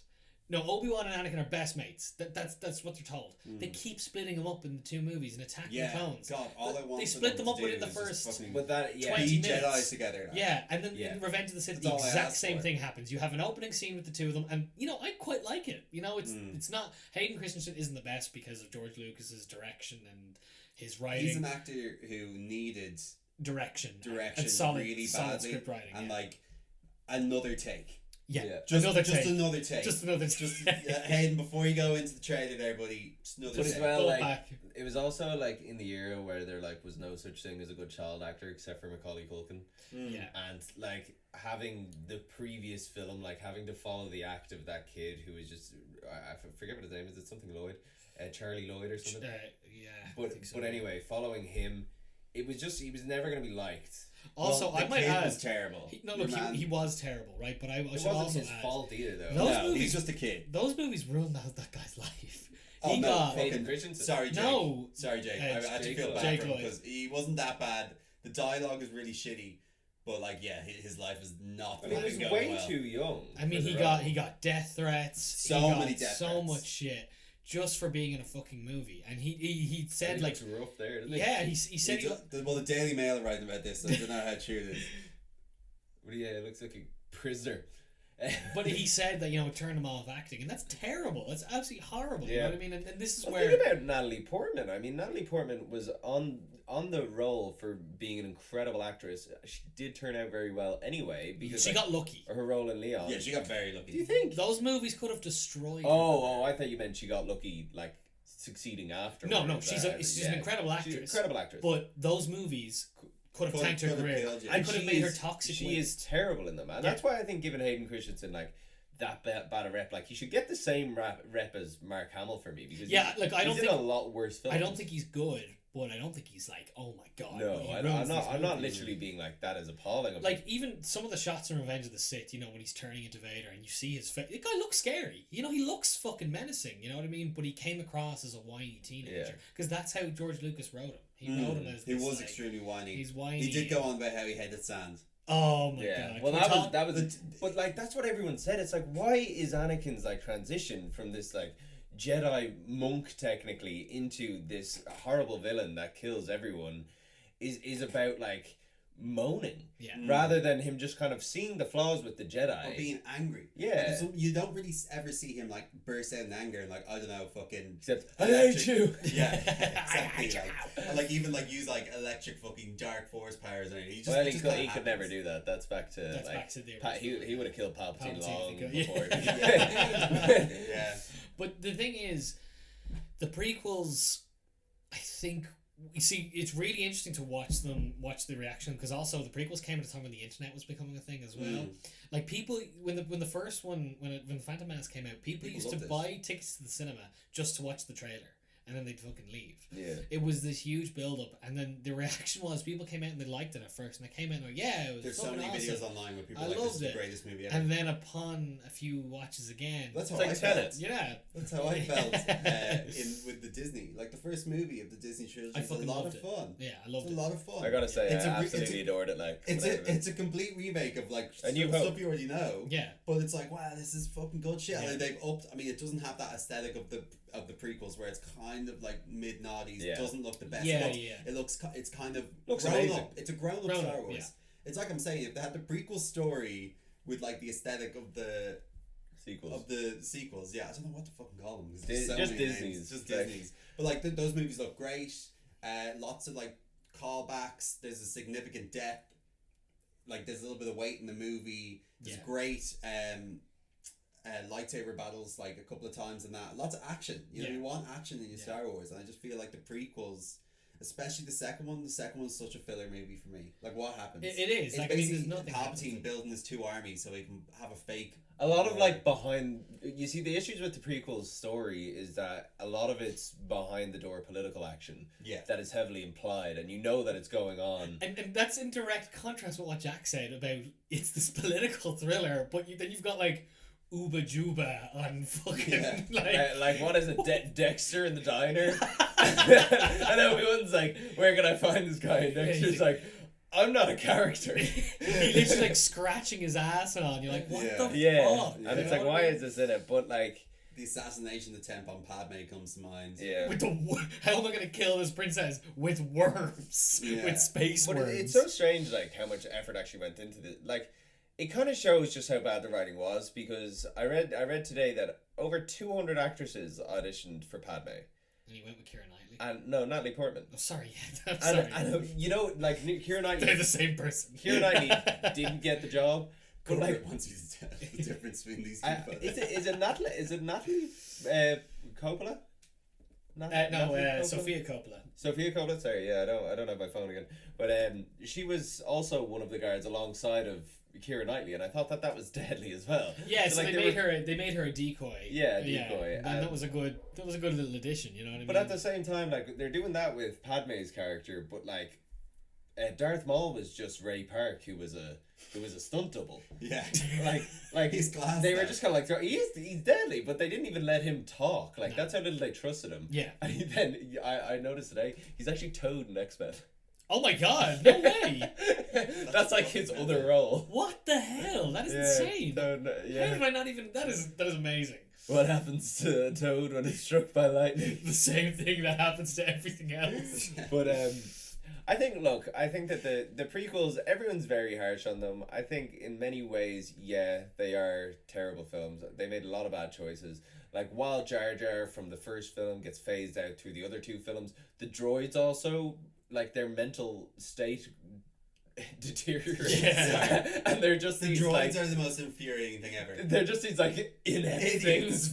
They are Idiots, just like- idiots. Like, why would you build Roger, such? Okay, I won't lie. I love that. I love those little But quirks. that's just the Roger, Roger. memes, man. But like at the start, in the first film, it was like Roger, Roger, and Yeah. then by the end, it's like Roger, and they're like slipping on oil. It's like, why? Also, I hate you it. know, I hate them all. I hate them all. The thing about the Revenge of the Sith is that was the first Star Wars movie without an actual on-set R2D2. So the guy who played R2 was not in Revenge No, of the he Sith because they wasn't. used complete CGI, and that breaks my heart. Yeah, Yeah. that's shit. Just use him. And R2D2 was He's got nothing else going on. he was way too much of a character. Yeah. Like, while he was always a great character, he was like saving the Jedi's lives. And- like, and he sorry. he was like murdering battle droids. And, like, It's that- like, and how is this working? that speaks to where George Lucas gets his own property wrong. Like, yeah. you know, they did such amazing things with R2D2 in the original trilogy because he speaks in beeps, yet he has a personality. Yeah. It's a little robot, you know, and with him and C-3PO. And, you know, they clearly wanted to keep him and C-3PO in it. You know, the R2 kind of made sense keeping him in it, but, you know... Well, he was Obi-Wan's droid. Yeah, but this is my problem. There were so many flaws there because... You know, Obi-Wan doesn't know who R2 is in A New Hope. Yeah. He's like, who? I don't Like, remember. is that owning a like droid. suggesting that Ben Kenobi had onset dementia? Like, and at the same time, I think everyone was like, for fuck's sake, when Anakin was building C-3PO. Anakin, and the worst thing about it is, why is Anakin building C-3PO when it's like that's clearly a factory droid? Because in the Phantom Menace, there's a C-3PO type droid serving Qui-Gon Jinn and Oh, there's Obi-Wan loads of like drinks. silver ones. Yeah, as But well. not see even what that. I I mean, like you had such other simple routes. Like it could have been Padme's translator. translator I mean, droid, like, there it was no- very heavily involved in politics. The whole kind of swashbuckling It looks aspects so of out it. of place in the prequels, like, because everything else is like so much more like advanced. Yeah, remember that That's a scene major when, issue with them. Like everything looks like better in this universe. Yeah. It's like fuck me. Like why did they go back to fucking that? Like Yeah. Do you but- remember in Attack of the Clones? And I completely forgot about this when C-3PO gets like thrown into some factory and he's like holding on That's to literally things what I and was stuff, getting to, and then yeah. his head gets put onto a droid's body. Yeah. And I was just like, what the But, fuck? but don't tell me you didn't laugh when like C-3PO was like, what's going on? What's going like, on? And "Die, the next minute Jedi, he's like, die." die, Jedi, die. I like. You see, I can like that, and I think there's a charm to the prequels because they were so dumb. But I can see where if you were in the cinema at the time as like an adult, you would be going, "What the fuck is happening?" Yeah. No, but I'll look for it if it's in like The Mandalorian or something. Yeah, I think it kind of like. But Well, there like, was you so had- much pressure on these. There movies. was There was so much pressure on these. Like movies you have to stick Taika with them. Waititi as IG-88 in The Mandalorian, which just like him himself is always going to be hilarious. Yeah. And they took a lot of the charm from the older trilogy because as well as like how Star Wars kind of progressed, the comedy progressed. Whereas the original trilogy was very quippy. It was Quippy, very yeah. smart, but it was also kind of like, all right, they're about to be crushed by walls. Like that's kind of funny. Yeah. But like in the prequels, it's like, let's throw an absolutely ridiculous like creature in there, and that'll be the comic relief for the entire thing. And it makes no sense. And throughout each But episode, the worst thing is like they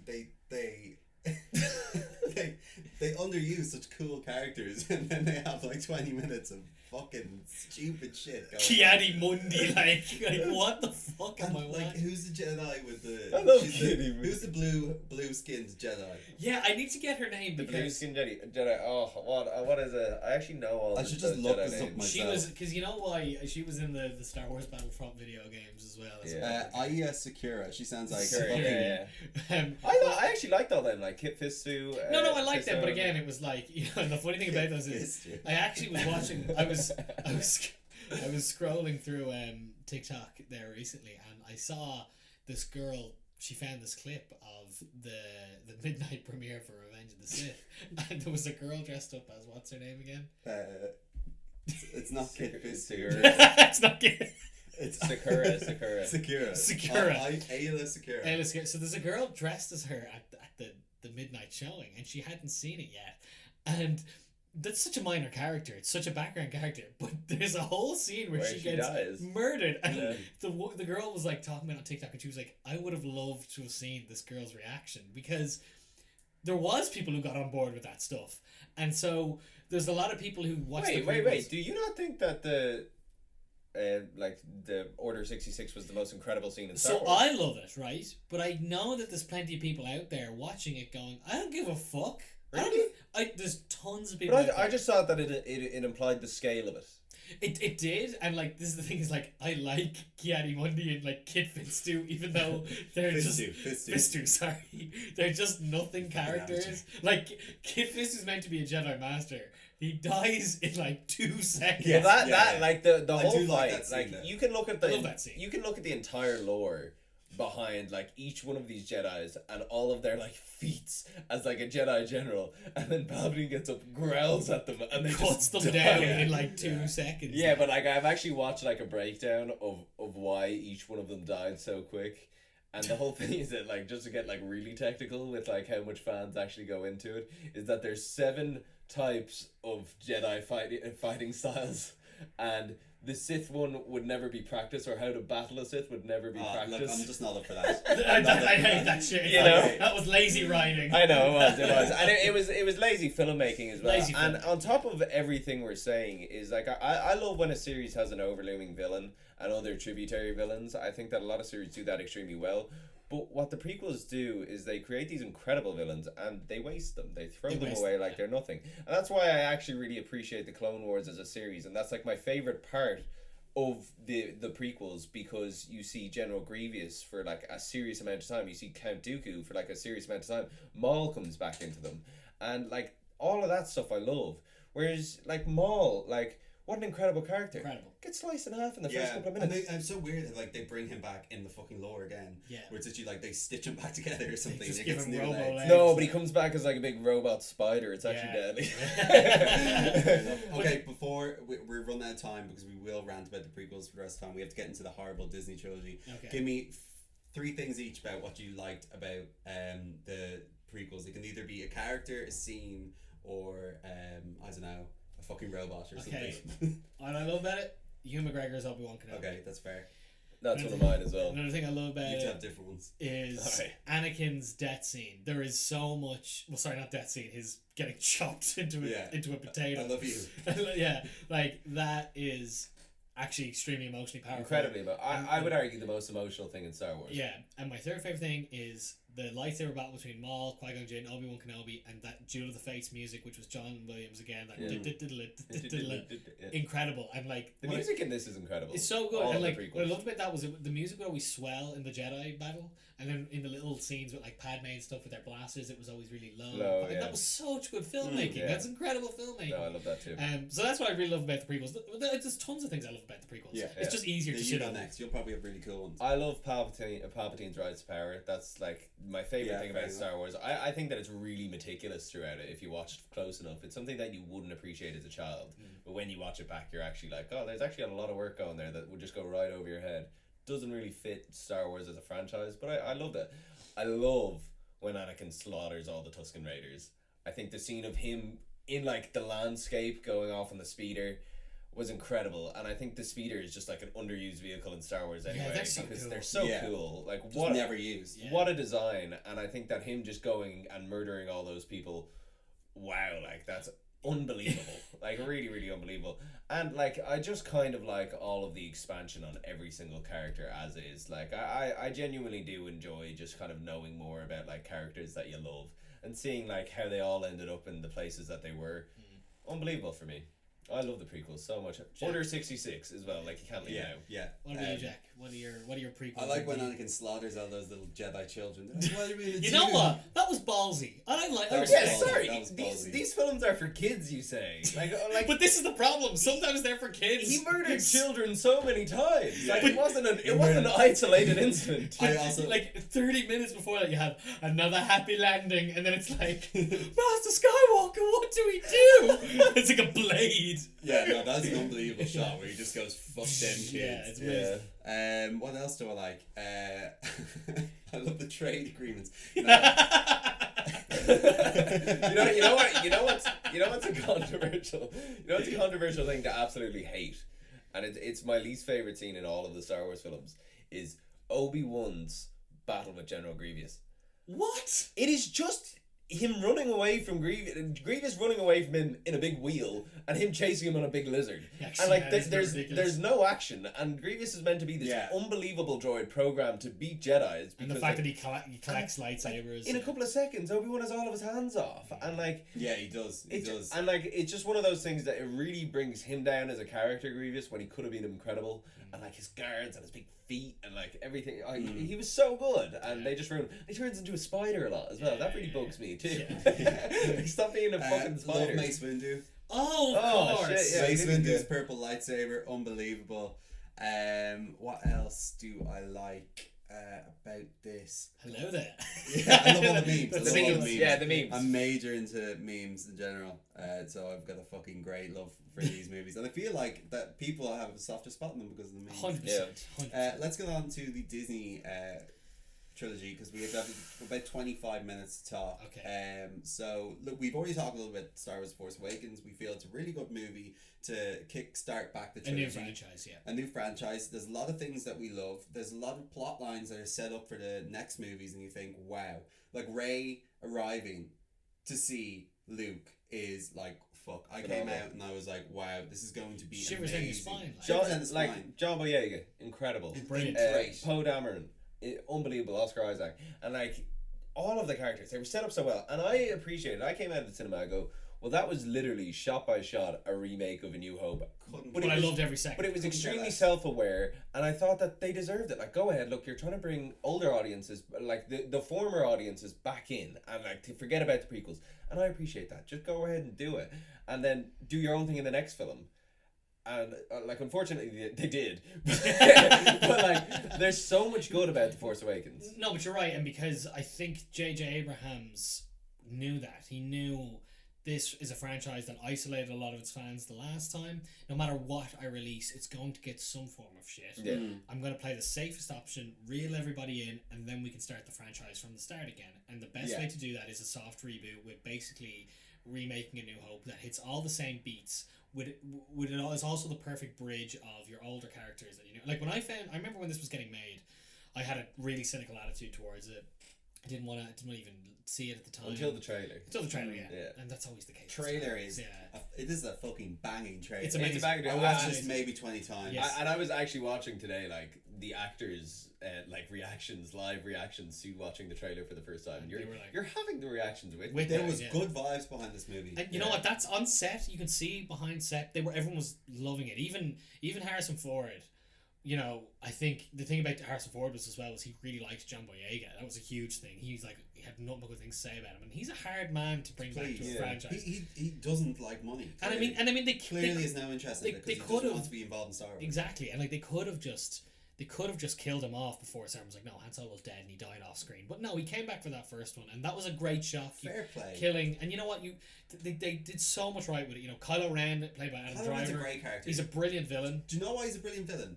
Because it's so interesting to have a Jedi who gets pulled to the dark side and the light side, and for once they've never really done it. All the characters have been kind of a little bit one-dimensional. Anakin, I think that's a spider of some sort. Oh no, it's that. There's a spider over there. But Anakin, yeah, okay, it's a little bit kind of the third movie kind of jumps the shark and goes, but at least with this you can kind of see, like, you almost think that like Kylo Ren's gonna be fucking joining the gang. Like, Yeah, a little bit, and like, the thing about, for those of you who are listening on the audio podcast, our posters keep falling down. So, apologies. Yeah. but yeah, like I get what you're saying, Jack, with Kylo Ren, where it's like there was definitely more of a clear.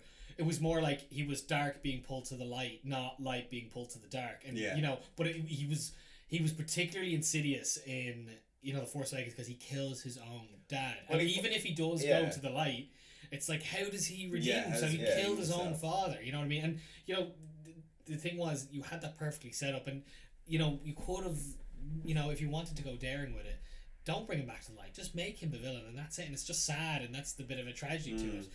But they had everything set up perfect for The Force Awakens.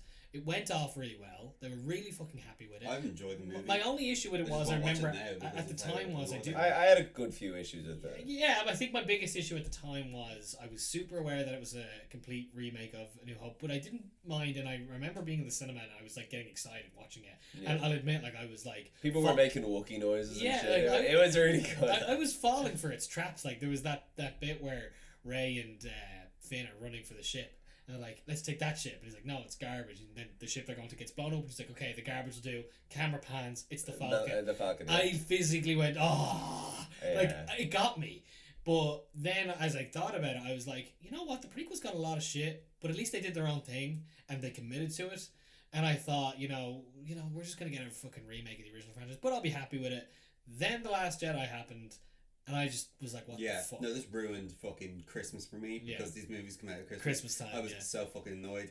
Yearly tradition. I was so excited to go and see A New Jedi. Like the Spire was The Last the Jedi. Spire was a lightsaber, and like everyone was just like loving it. There's a picture. I have a picture of you, Tiernan, standing at that. Did we go see it together? I didn't go with you guys. I definitely Did you run into us or something. Maybe I did. Did I? I have a picture. I have a picture of you at the Spire when it was lit up as a lightsaber, and the two of us are hammered. Unbelievable. But yeah, like it was so exciting, and it was like the biggest. Like as we said, there's a guy dressed like Darth Maul at the Last Jedi with us. Yeah. Like and like I even remember as well. Like there was people in college with me who like, who didn't really get why I was getting so excited about it, and that was interesting to me because like all my friends love Star Wars. Yeah. You guys love Star Wars. Yeah. I've always had people to talk about it in school and stuff.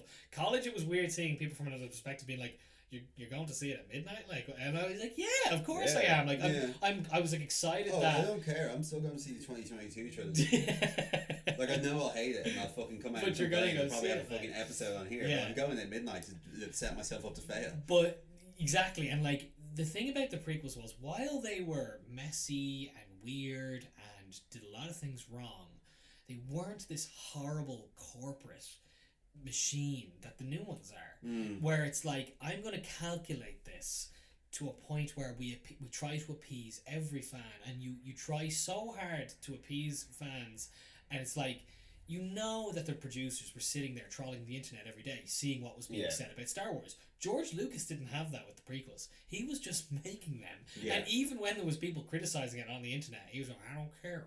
Yeah. Why don't I like Jar Jar? You know what I mean? Like, the strangest thing for me is like, oh god, you see, I was under kind of. And you know what? Fuck J.J. Abrams too.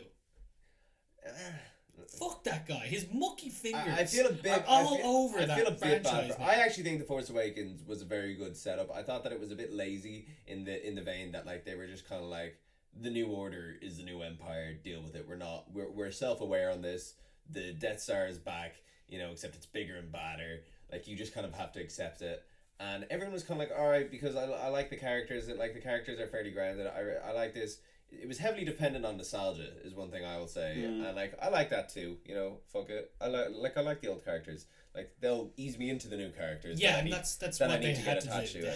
And like I wasn't big on Kylo Ren. Kylo Ren, weirdly enough, is the only character arc that I like throughout the entire trilogy. I think the rest went to shit. Oh, absolutely. Yeah, when it felt like when they gave it to Rian Johnson, this is what I'll say about the curse of like not having a sole one writer between them all and having different directors on everything. You had two directors, it was meant to be three directors, all wanting to do their own thing. And after the success of J.J. Abrams, the producers were like, right, well, we just give it to him for the second one? Like, he clearly knows what he's doing. But Rian Johnson had the script written, so they were like, well, we have to. And then, like, this film...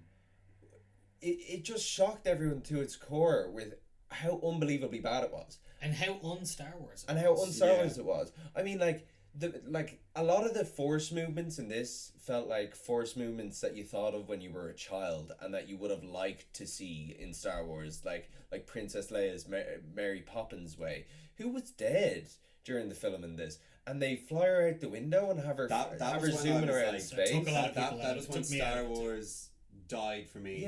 In terms of this trilogy, I was like, what the fuck is going on? And when Laura Dern was introduced as this kind of nothing character, she's in it a great actress, introduced as a nothing character. Such a weird plotline. And she gets an incredible send off. Like that could have been Leia. One of the best, like arguably the best send off in Star Wars for fucking Laura Dern's character. I don't even know her name. Yeah. And it could have been Leia, and they shied away from that because, like, I presume that was intended for Leia.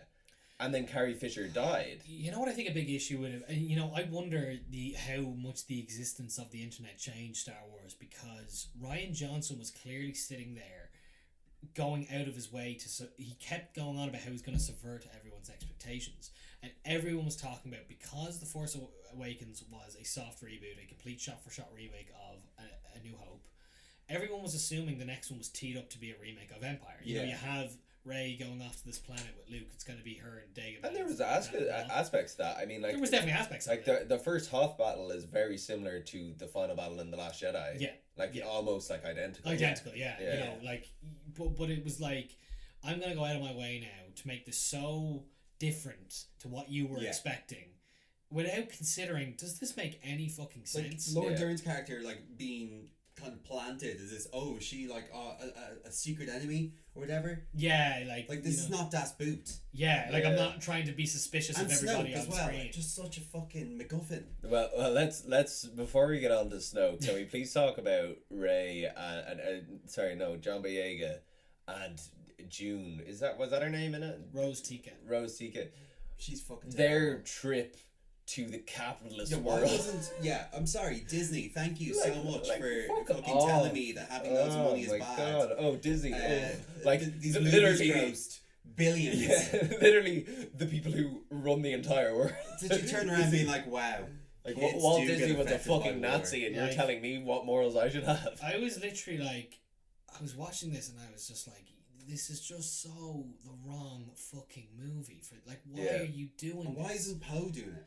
Why were they so afraid of Poe and John Boyega's character? I do not know, because there was theories online that they were gay. They were gay, and I feel like they were just like, right, you think they're gay? That's it. They're each having 3 female love interests throughout this trilogy. And like the thing is, like, you didn't even need to make them fucking. This whole subverting expectations. You know, it was just like, you know, at the end of the day, you know, you set it up with 3 strong characters there. You're ushering out the old ones.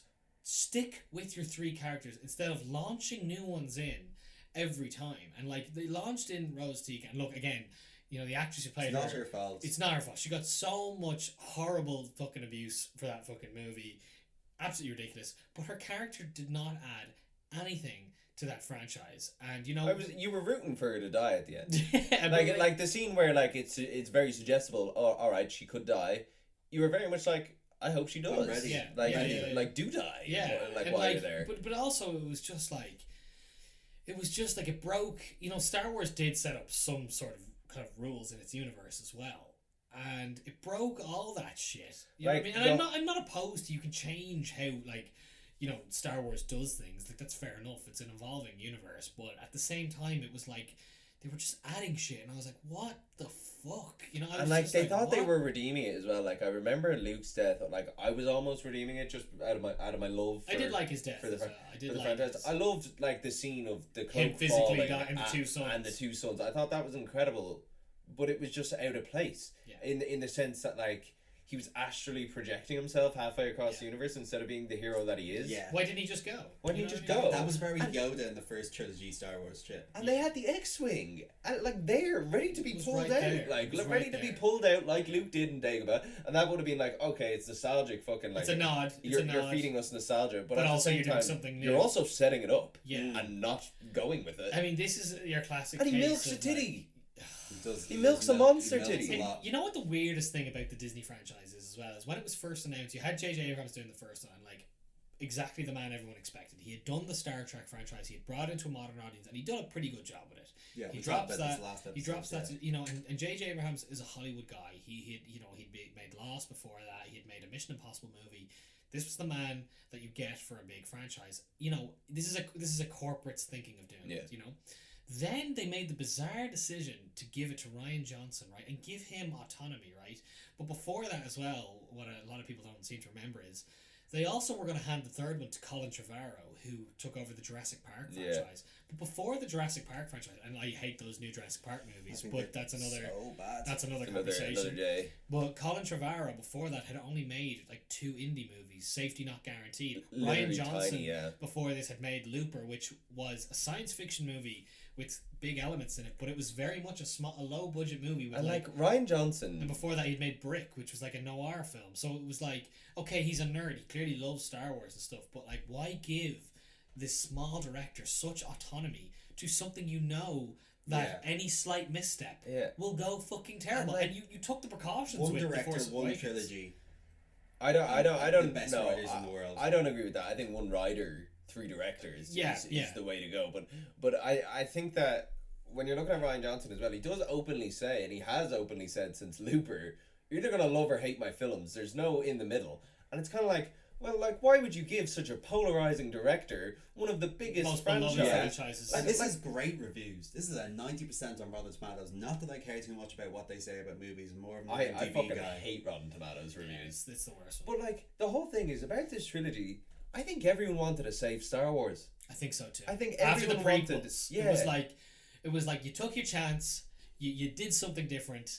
It didn't really pay off. There is people who like there's it. memes. There's people who like it and defend it. Why the fuck aren't you playing it safe? Because at the end of the day, it's fucking Star Wars. You know, I respect elements of The Last Jedi. I respect certain risks. Well, they okay, took. if you had to say like one thing that I did like because this is why I veered off Snoke, because I hated the death of Snoke, but I actually really like how he died and the fights with Snoke's guard between Rey and Kylo. Again, that was great unbelievable. designs. Yeah. And I mean, like, look, I mean, I liked there was cool elements of The Last Jedi, and like I liked that. Like a lot of people didn't, but I like that Luke Skywalker was conflicted in it. I didn't necessarily like the whole thing where he nearly killed Kylo Ren. Kylo Ren in his sleep, like, You know, that was a bit fucking ridiculous. and the sacred text. Yeah, but I did like like what? I What did- fucking text? I did like the idea of a disillusioned Jedi, Yeah. somebody who has all this wisdom but is like, oh, no matter what. I really like hated that too. I You know? hated that. I hated that when Rey arrives and he like looks his lightsaber and throws it away, and then goes and milks some fucking. But like, Tizzy. yeah, but that was a childish way to approach it, and you see, that's kind of where what I was talking about like the comedy of this film is, because the comedy of this trilogy is Disney comedy, and it's even worse than the prequel comedy, because Disney comedy is like, okay, let's stop and make a joke. Okay, let's have a scene that's funny. Like when Kylo Ren is meant to be this intimidating Sith, he starts chopping up a chair in Force Awakens, and stormtroopers are walking out, And they're, then like, they turn stopping, around look at each and other, and, they're like, all legging quick. it, like- And it's like, look, come on, like that stuff is funny when Han Solo was chasing one stormtrooper and 20 chased him down the corridor. That's funny because it doesn't feel forced. But like, you have a moany teenager of an antagonist here, and you're making him out to be a joke. Yeah. And that followed out throughout the whole thing. Luke Skywalker was a joke in The Last Jedi. Yeah. He was pole vaulting across cliffs. He was milking titties.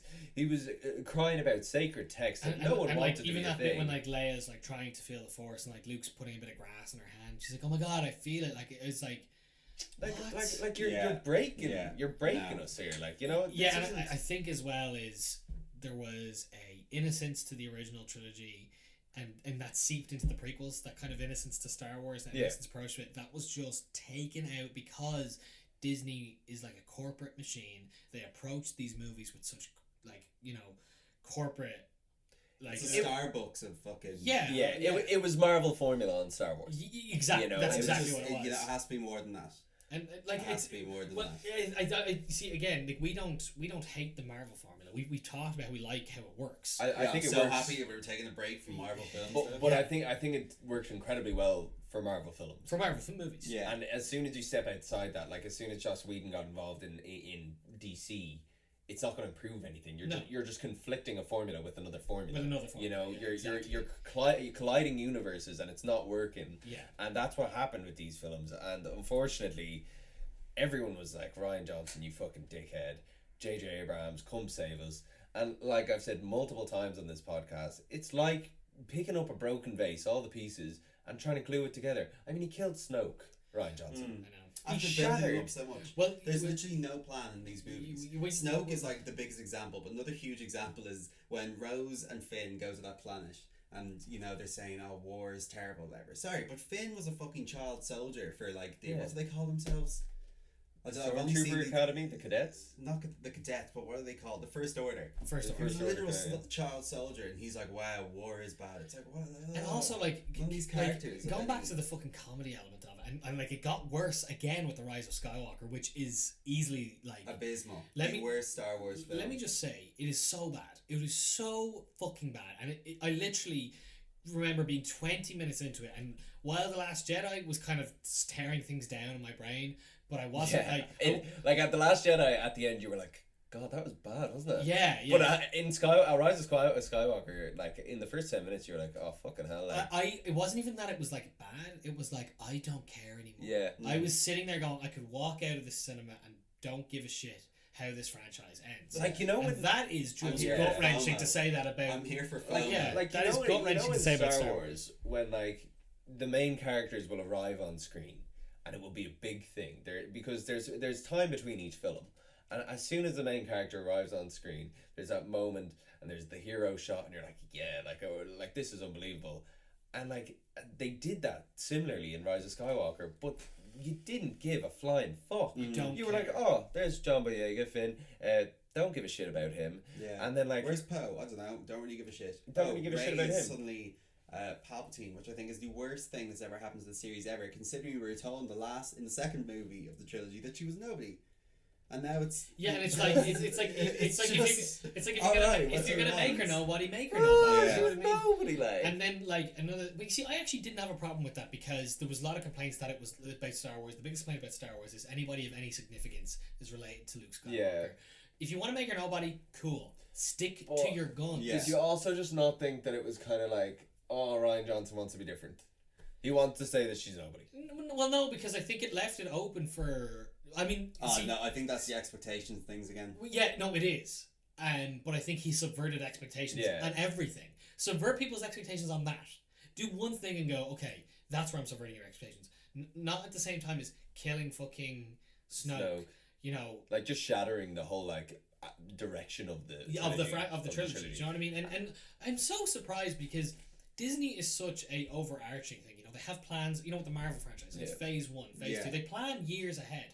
They had no Threw it plan together. They really for the know what they were fucking doing Star for Wars. this. And it's just They insane. gave way It too much doesn't artistic matter. freedom, like Yeah. to say the least. Because like back to like how like childish I thought Ryan Johnson was with the use of the Force. Like if you look at say J.J. Abrams in The Force Awakens when Kylo Ren stops the blaster bolt, that was incredible. Love That was that. like, oh, Love that. sweet, they can do that. Yeah. That's unbelievable. But then you have Mary fucking Poppins in Carrie Fisher's Flying through superimposed fucking body, space. and it's like, come on, Yeah. have a bit of like not only like respect to give her a good sending off, but don't make her fly around space like Yeah. Mary Poppins. That was not fucking chill. No, like it Jesus Christ. We're coming up to time. Oh, but we need to talk about Rise of Skywalker real quick, like properly. Like I suppose it's just so shit. Look, all I can say, I've seen the Rise of Skywalker once. I Yeah. cannot see myself. I'll sitting never through watch it again. I've seen every other Star Wars film except for Last Jedi, like multiple numerous multiple amounts of times, times, you know. multiple times, and then of course all the other Star Wars shit that I've like gone through Yeah. in terms of like games. Yeah. And all the whatever. extra All lore the and like extra the weird whatever. YouTube holes you go down. But like, let me put this to you. What the hell happened in the Rise of Skywalker? The Rise of Skywalker was J.J. Abrams coming back from where he left off Force Awakens and saying, I want to make this about the original trilogy. Yeah, but like, I'm just talking in terms of plot. What happened in that movie? Oh fuck! This is a tough one. I think he was just saying, I think he was literally like, right, how do I bring this back to stuff that I people don't know like? I don't know what happened in this movie. I think. You mean actually what happened? Oh. Yeah, no, Oh. clue. Okay, Donald Gleason frees someone Yeah. and he gets killed by your man, and that's a big thing that happens in the movie. And like you want Donald Gleason to die, and like I love Donald Gleason in Force Awakens, and I thought that Just he was ruined so shit after that. But as well, even like aspects of this film, like when Rey blows up supposedly Chewbacca with the lightning hand, I was like, Oh my god, that was fucking ridiculous. Did you not think when you thought it was Chewbacca, I was like, unreal? Yeah, great. Nah, I was like, what? Yeah, I was just like, what the fuck? I was like, I don't want Chewbacca to does die like anyone that, in but the- I kind of like the whole like now she can't come back from it aspect. Yeah. Yeah, I mean, it's just like, how much more do you want to dig the hole? Oh, she Yeah. was like supposed to be like kind of on the verge of being bad in this. And Where then, was she at the start of this movie? does she kill? What happens to Kylo Ren? He becomes good and then he goes back, dies. he kisses Rey, which was the weirdest fucking thing ever. Kind of incest. It is. Like it's not technically incest, but it just feels like Yeah. incest. Okay, let's do it again. 3 things you liked about this trilogy. Okay, yeah, if I you like can that. think of any, because we've been shitting on this movie for like 35 Guys, minutes. I don't Okay, think- I don't might be think able to- have I might three be things. able to I think I have scrape 3 something things I like about The Force Awakens, and that's it. Yeah, they're all going to be Force Awakens for me. No, obviously I like Han Solo and Harrison Ford. I thought he was incredible in The Force Awakens. Like, there's no denying that. Mm-hmm. I loved the fight with Snoke's guards in Return of the Jedi. Okay. Yeah, fair enough. Last. In Last Jedi, oh fucking hell. I know, my brain is just melting Yeah. thinking about Star I Wars. forgot And, about all the names of them. And if I had to pick something from the final film, I do like how Kylo Ren's character arc kind of comes to fruition, but then again, he just kind of ruins it by having to fight the Knights of Ren, and he just kind of slaughters them like they're nothing, and it's kind of like, well, why were they even a thing? Yeah. And that's kind of fucking it. Like, I also want to mention real quick how fucking shit that, like, Zora L bounty hunter with the muskets that they introduced as cell fucking action figures. You know what? That was the one part Captain of Phasma that as was well. the one part of Rise of Skywalker that I was enjoying, when they were in that little village and like hiding from the stormtroopers, and you could see them all together like as a team, and I was like, you're hooking me back in here now, but it's like this should have happened 2 movies ago. Yeah. It was like, this is too late. This movie's ending, and You got another trilogy. Okay, coming. three things across the board. Okay, so for The Force Awakens, I'm just gonna say characters: Finn, Rey, and Poe Dameron. Cast brilliantly, excellent chemistry, super acting in it. Can't fault them. Yeah. Another thing I like about all 3 movies is the look of them. They look fantastic. The aesthetics They really great. do. The second movie looks amazing. The Last Jedi Yeah. has one of the best cinematography behind it. You know, I mean, it did look incredible. It looks Yeah. incredible. Soundtrack. Yeah, absolutely banging. And then the third thing That's a given. I guess I liked was, I'm really fucking struggling here. You've heard me honest with you. This really, I hated it. I fucking hated this franchise so much. I mean, what more is there to like? No, more Jar Jar. That could be a good one. Yes, that's true. I like that they took certain risks. I like that they killed Han Solo. I love that they killed Han Solo. I like that they took certain risks. I liked Snoke dying in the second one, expecting an explanation in the third one, rather than, I have a ton of Snokes in a jar. It was like, well, rather than like Palpatine. Forgot about that jar. You know what it does especially is like having like Palpatine's the villain of the 3 trilogies. He's the overwhelming villain of the 3 trilogies, and it does. That's if you kill him, kill he him. got thrown down a shaft. Like He did. Like, They never it's pretty- explained it's it pretty either. far. They were just kind of He like, got thrown down a shaft, and then the Death Star blew up. Yeah. Like, you can't survive that. And then like they J.J. just, like, Abrams they just is give very, him like a drip, you know. Yeah. When you go to the hospital, Yeah, like they just no, hook him up to an IV. you're a It'll be bit fine. dehydrated, like. but like J.J. Abrams is really kind of like, and I appreciate this from some filmmakers because some things don't have to be explained. But he was very like, deal with this, like the First Order form, like Palpatine is back, kind of like, this happened, deal with it. I'm not explaining it, and it's just kind of like, what? Like It was him putting out fires, just going, that's it. Yeah, That's like it. I kind of want to know why the fuck Palpatine survived an entire like basically planet-sized. And ship that was blowing up. always the fun of Star Wars, like going into the next one with hoping to get more answers. Clean Yeah. slate You know what I for mean? any Like- villain that you want. Clean slate. Okay, guys, I'm gonna have to end it here because we've talked about Star Wars for about an hour and a half. Well, we gotta rank them though. Gotta rank them. Okay. God, that's gonna be tough. I tell you what, let's just give each one a rating. I'm gonna go through quick of them, and you give them a rating out of 10. Okay. A New Hope, That's solid 8. Empire Strikes Back, In terms of Star Wars, it's 10. Return of the Jedi. 7. Okay. Phantom Menace. 5. Attack of the Clones. 3. Wow. Revenge of the Sith. 8. I'm liking his ranking system, I won't lie. I'm very like on par with Yeah, it. turn A New Hope. A New Hope is like it's a 9 for me. I think it's the closest. Oh, it's a thing great to, movie like, anyway. grounded, Yeah. brilliant Star Wars. Empire Strikes Back. 10 as well. It has to be a 10. Return of the Jedi. I'd go as far to say that's like a 7.5 and 8. Okay. I could lean more towards 8. I can't wait to see his prequel rankings. Phantom Menace. Phantom Menace is like a 5 for me as well. Okay. Return Attack of the fucking Clones. Jesus Christ. I'm gonna say 5. I think that the story was worse than a Phantom Menace, but I still thought there was a lot of political moves and great action. Okay. Revenge of the Sith. That's like a 9 for me. Okay. Now, Jack. The Force Awakens. I'm gonna be generous with this and give it a 7. Ah, okay. That's fair. Last Jedi. That's a 3 as well. And then Rise of Skywalker. That's a 2. I'm Okay. gonna say. Okay. Tiernan. I'm gonna Force say Awakens. that The Force Awakens for me is like a 7.5 towards an 8 as well. Yeah. Okay. That's I think that exactly how I it's feel. a soft reboot. I think that it would be better than Return of the Jedi if it wasn't a soft reboot. Yeah. Last Jedi. Last Jedi for me is like 1 because it was trying not to be a Star Wars film. And And Rise of Skywalker was trying to salvage something that was destroyed, so I'm going to give that a 2. Wow. I think you guys were quite nice on Rise of Skywalker. I would give that 0. Yeah, Like, fair that is enough. like- I couldn't even describe the plot. I didn't want to give anyone 0. Like I would have given both of them 0. Yeah. You know. Okay, Ian, let's go. I'm just gonna do it by numbers. Okay, yeah. Instead of 1, naming each as in one. the prequels. You know what? I have a soft spot for that. I'm gonna give that a 6. 2, Oh God, I'm gonna give that a 4. 3. I'll give that I'll give that a solid 7. I'll give that a 7. Yeah, that's what I was thinking. I'm a you'd big give it. fan of Revenge of the Sith. So 4, That's gotta be a 9 for me. It's a near perfect movie. 8. Sorry, 8. 5. 5. 5. That's gotta be a 10. It's gotta be 6. You know what? I'm gonna give that a solid 8 as well. I think people give it a bit too much shit. Give it a hard time. Give it a hard time. It hits. It's always hard to stick the ending of a trilogy. Yeah. I think that Revenge of the Sith is better, but Yeah, but 7. I'll give that a respectable 7.5. Yeah, it did its Good job. film. It did its job. 8. I'm gonna give that a 5. 5. Yeah, What? that's pretty I'm good. no longer being on a That's podcast pretty with you. What the fuck? And Wait, 9. you're giving that more than Attack of the Clones? Yeah. Attack of the Clones was a tangible, sensical film. No, it arguably was not. I thought, It I arguably thought was like not. the behind the closed door, it really was though. It said it set up the trilogy. The Last Jedi deconstructed one.